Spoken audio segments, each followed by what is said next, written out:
Baik, assalamualaikum warahmatullahi wabarakatuh. Perkenalkan, nama saya Raden Prasetyo Kusyandrana dengan NIM 33321900003.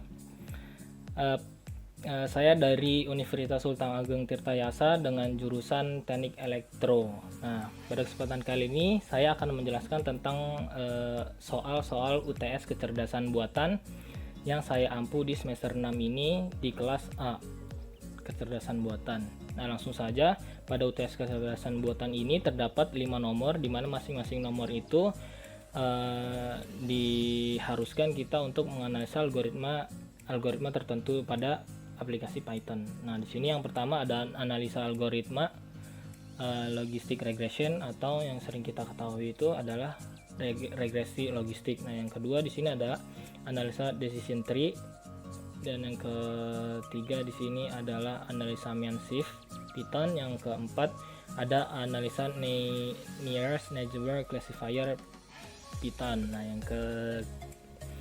yang kelima ini ada analisa states. Nah, langsung saja pada nomor yang pertama. Sebelum kita beranjak ke nomor pertama, sebelum itu kita harus mendownload beberapa file untuk mendapatkan kode-kode yang sudah diberikan sebelumnya oleh dosen pengampu, di mana kode-kode ini ada di Google Drive yang sudah dibagikan. Nah, untuk itu saya menaruhnya di dropbox.com. Nah, setelah saya download, kemudian saya masukkan ke dalam sini. Nah, kemudian di run untuk mendapatkan data-data ini, dipanggil gitu untuk mendapatkan data-data ini. Nah, langsung saja untuk nomor 1, yaitu logistic regression, kita lakukan play sini. Nah, lagi kita lakukan play langsung. Nah, ini dia. Nah, pada analisa logistic regression ini adalah sebenarnya algoritma ini adalah algoritma yang masuk ke dalam jenis supervised learning, yakni data yang berlabel, di mana supervised learning ini digunakan untuk memperbaiki maksudnya untuk memprediksi yang akan terjadi di masa yang akan datang dengan menggunakan data lampau yang tersedia. Nah, logistic regression ini merupakan teknik yang digunakan untuk menjelaskan hubungan antara input variabel dan variabel keluaran. Nah, variabel input ini diasumsikan independen dan variabel keluaran disebut dengan variabel terikat. Nah, variabel dependen hanya dapat mengambil satu set nilai yang tetap. Nilai-nilai ini sesuai dengan kelas klasifikasi masalahnya. Nah, tujuannya adalah untuk mengidentifikasi hubungan antara variabel independen dan variabel dependen dengan memperkirakan probabilitas dengan menggunakan fungsi logistik seperti itu. Nah, logistic function ini adalah kurva sigmoid. Nah, seperti ini nih. Sigmoid itu kurva yang kayak gitulah, seperti itu. Nah, logistic function ini adalah kurva sigmoid yang digunakan untuk membangun fungsi dengan berbagai parameter. Nah, regresi logistik ini sebenarnya bukan merupakan teknik klasifikasi, namun teknik ini juga dapat digunakan untuk memudahkan dalam klasifikasi, untuk melakukan teknik ini memudahkan dalam pengklasifikasian. Nah, bagaimana sih caranya untuk melakukan teknik ini?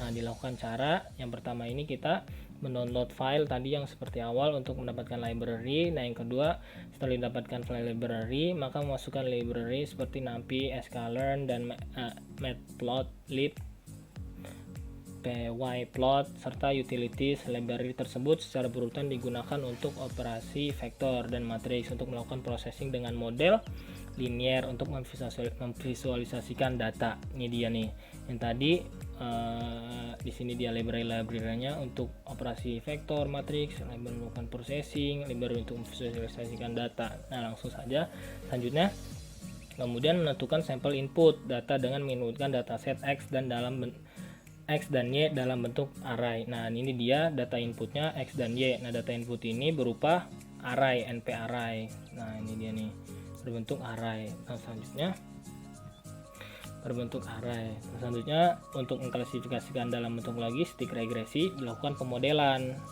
Nah, dengan menggunakan sintaks ini ya nih, linear model logistic regression dengan C sama dengan 1 atau C sama dengan 100. Nah, dengan menggunakan nilai regresi C100 dan menggunakan nilai regresi yang C-nya 1, itu didapatkan hasil klasifikasi yang lebih baik ketika menggunakan data regresinya nilai regresinya itu 100. Nah, sedangkan pada penggunaan nilai C yang 1 tidak didapatkan nilai regresi yang cukup baik atau visualisasinya kurang baik dalam klasifikasikannya. Maksudnya di sini kurang smooth.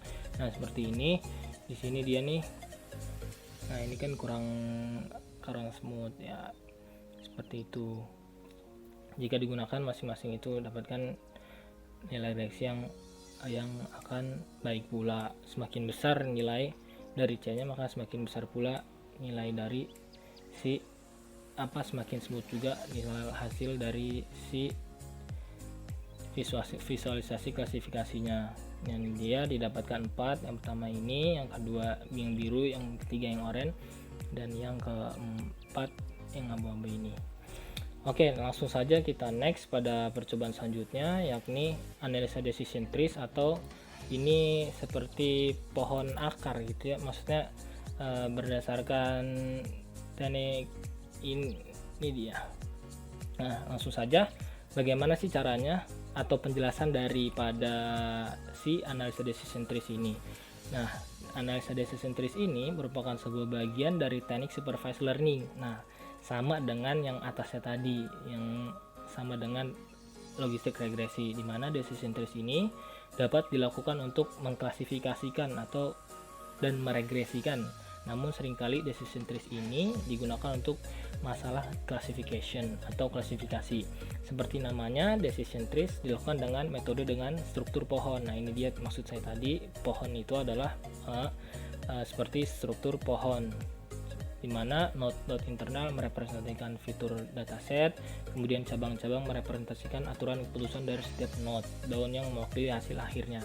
Nah, klasifikasi ini adalah suatu proses menemukan sebuah model berdasarkan data training dan nilai kelas label dari atribut target, serta menggunakannya untuk mengklasifikasikan sesuatu. Nah, ini library yang dibutuhkan tadi sampai ini utilities. Nah, di sini kita load input data. Nah, kita melakukan input data. Selanjutnya ini kita lihat sini, untuk melakukan metode ini dilakukan cara import library yang sudah di-download dan yang akan digunakan, dan yang kedua kemudian dilakukan load data untuk data yang akan digunakan, yakni data X dan data Y-nya. Nah, setelah itu memisahkan input data ke dalam dua kelas berdasarkan label, kelas 0 dan kelas 1 digunakan untuk pelabelan. Nah, selanjutnya setelah dilakukan input data ke dalam dua kelas, memisahkan input data dalam dua kelas tadi nih. Nah, ini dia nih, kelas 0 dan kelas 1. Nah, setelah itu dilakukan visualisasi input data. Nah, ini dilakukan untuk memvisualisasikan si data input, yakni kelas 0 dan kelas 1. Data input kelas 0 divisualisasikan menjadi X, sedangkan kelas 1 divisualisasikan menjadi 0. Nah, kita bisa lihat di sini. Nah, ini dia. Jadi 0, kemudian dilakukan plot kelas. Nah, setelah itu selesai divisualisasikan, dilakukan plot kelas. Nah, setelah dilakukan pemisahan dan dilakukan plot class, habis itu setelah itu dilakukan pemisahan data antara data training dan testing dataset tadi. Ini dia. Nah, kemudian mengklasifikasikan decision trees untuk X dan Y train, lalu divisualisasikan ke dalam training dataset sehingga nanti didapatkan gambar training dataset seperti pada gambar 4. Nah, ini dia gambar 4. Kita lihat gambar 4 di sini. Nah, ini dia gambar 4 nih, didapatkan training dataset dan kemudian didapatkan test dataset seperti itu. Test dataset sehingga didapatkan hasil visualisasinya seperti pada gambar 5. Nah, gambar 5 ini tadi adalah ini test dataset. Nah, sebenarnya apa sih training dataset dan test dataset itu? Nah, training dataset adalah data yang siap untuk di mining yang telah melewati data processing, sedangkan data testing adalah data yang digunakan untuk menguji rule klasifikasi yang diperoleh dari data training itu sendiri. Yang selanjutnya setelah itu dilakukanlah evaluasi performa nih berdasarkan tadi dataset dan data testingnya, data training set dan data set data tes set tes dataset, maksudnya seperti itu. Nah, selanjutnya pada training dataset dan tes dataset dalam hal ini diketahui beberapa parameter seperti precision, dan kemudian ada lagi recall, F1 score, dan support. Nah, seperti ini dia. Nah, ini dia di sini nih. Nah, sebenarnya precision itu apa sih? Precision ini adalah ketepatan data menempati plot yang seharusnya. Dan kemudian recall ini adalah banyaknya data yang terpanggil kembali.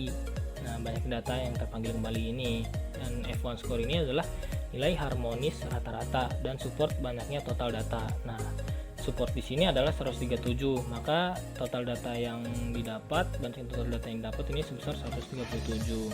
Seperti itu pada training dataset, sedangkan pada tes dataset didapatkan support 43.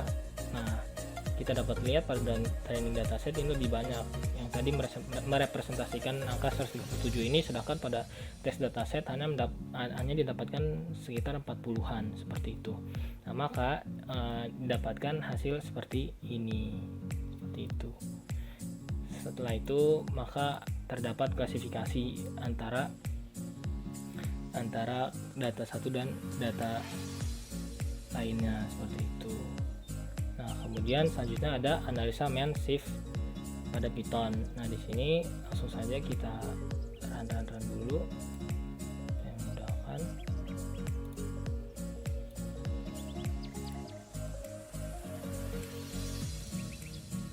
Nah, di sini ada analisa main shift Python. Nah, di sini adalah yakni main shift dapat dikelompokkan ke dalam kategori algoritma pengelompokan berbeda dengan pembelajaran tanpa pengawasan yang menetapkan titik data ke klaster secara iteratif dengan menggeser titik ke mode adalah kepadatan tertinggi titik data wilayah tersebut dalam konteks pergeseran rata-rata. Nah, main shift ini digolongkan ke dalam unsupervised learning, berbeda dengan dua yang lainnya tadi, yang di atas, yang regresi dan satu lagi decision trees. Nah, yang ini adalah beda. Ini adalah unsupervised learning, tidak seperti pada pengelompokan dengan menggunakan K-means itu tidak membuat asumsi apapun, maka itu adalah algoritma non parametriknya.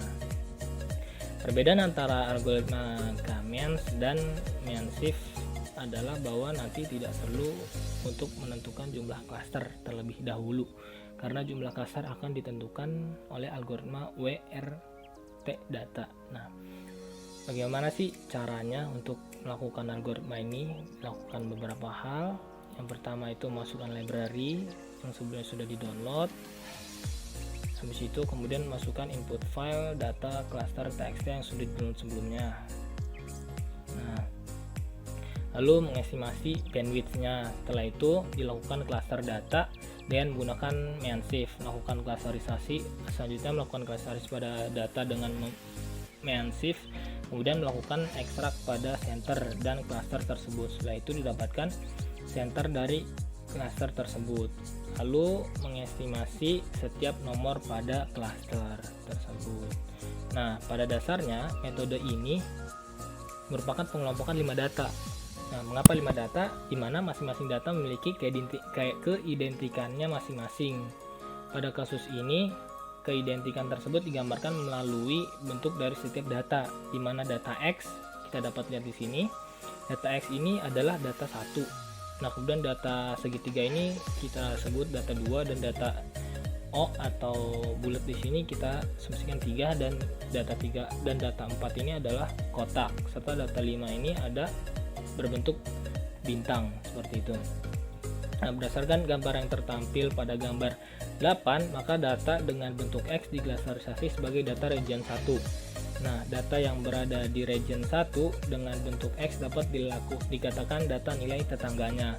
Kemudian gambar dengan bentuk segitiga merupakan gambar data ke fungsi dari klasterisasi di sini adalah menggolongkan atau mengklasifikasikan nilai berdasarkan kemiripannya. Pada klasterisasi ini tidak menggunakan pelabelan atau tidak memiliki data label. Semua dikelompokkan berdasarkan kedekatan informasinya, seperti itu. dia dikelompokkan. Nah seperti ini nih. Nah ini dia segitiga. Nah berdasarkan regionnya, sehingga ketika di sini kan ada nih pada gambar 9 ini kita lihat nih, semakin dekat suatu bentuk pada titik bulat tengah-tengahnya, ini dia nih yang saya maksud adalah titik bulat di tengah-tengah sini nih. Nah maka pada masing-masing region maka semakin besar kemiripan dari bentuk data tersebut. Sehingga semakin dekat nih, oh misalnya di sini ada X gitu, semakin besar di bulatan ini maka bentuknya akan semakin mirip seperti itu. Sedangkan di sini tidak, atau jauh, hubungannya jauh seperti itu.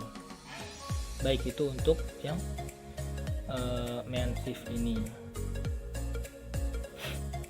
Kemudian selanjutnya ada nomor 4 yaitu analisa nearest neighbor classifier atau berdasarkan tetangga terdekat seperti itu. Langsung saja pada penjelasannya. Ini kita run terlebih dahulu.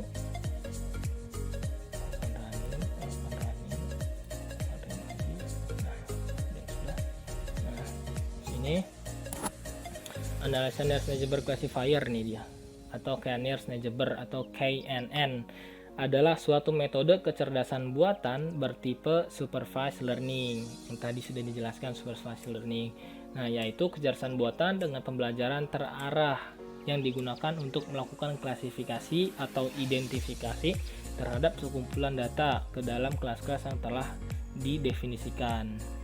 14 dan 15. Nah seperti itu. Metode KNN ini melakukan klasifikasinya dengan cara mencari sejumlah key data yang memiliki jarak terdekat dari data yang sedang diujikan.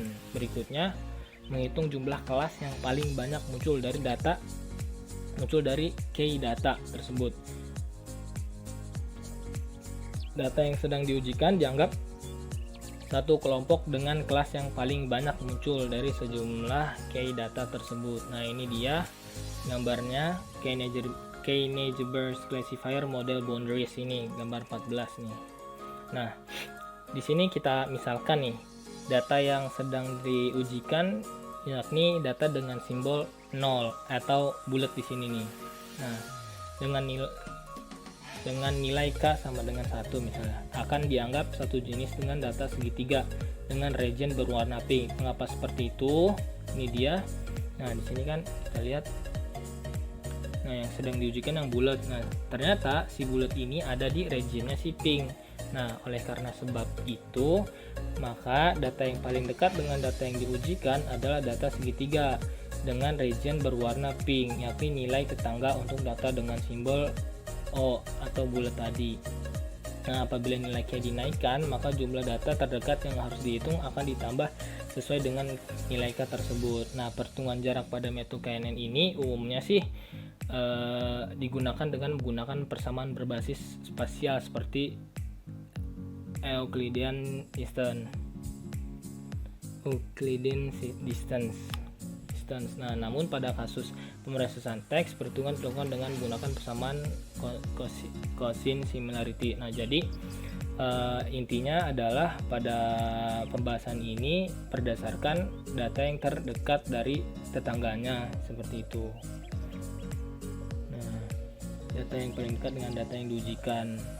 Sehingga misalnya di sini namanya adalah kucing, atau di sini adalah namanya anjing seperti itu. Nah, jika di sini di tengah-tengah sini, misalkan di tengah sini kan antara kucing dan anjing. Nah, maka walaupun di sini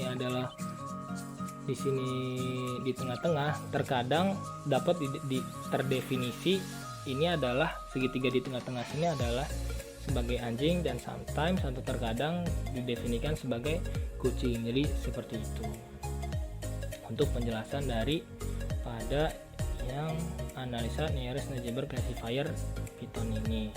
Dan selanjutnya di sini ada analisa state Python atau analisa state pada Python. Pada prinsipnya sebenarnya analisa state ini merupakan analisa mengenai dari rule base itu sendiri. Nah, kita langsung saja kita Kita running dulu. Kita running semua.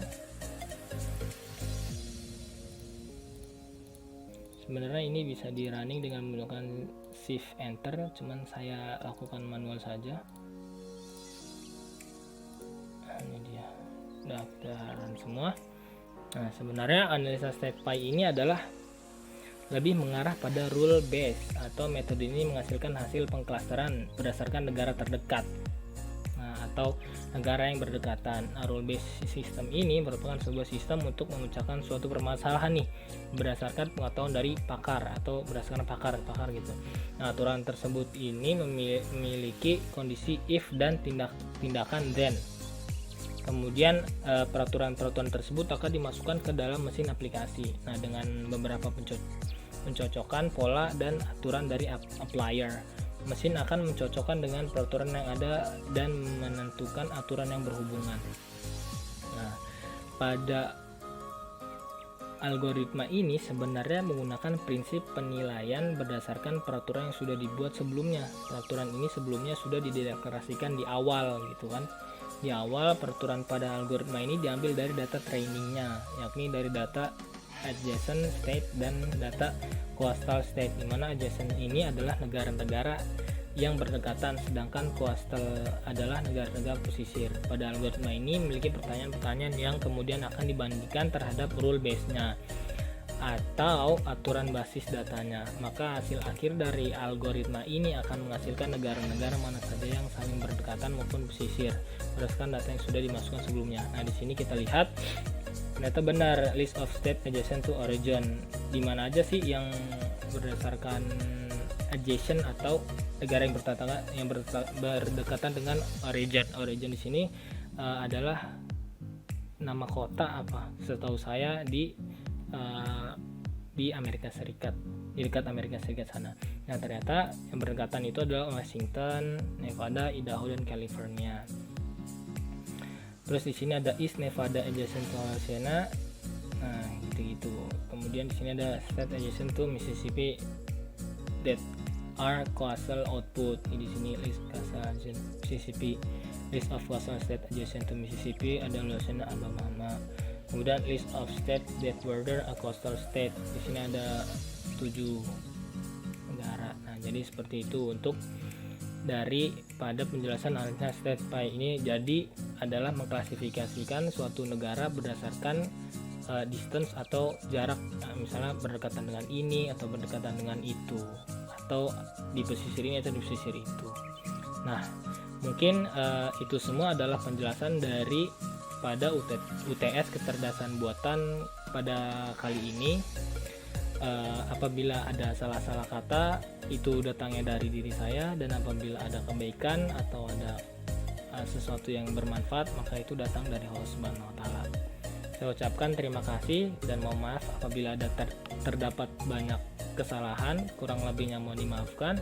Wabillahi taufiq wal hidayah. Wassalamualaikum warahmatullahi wabarakatuh.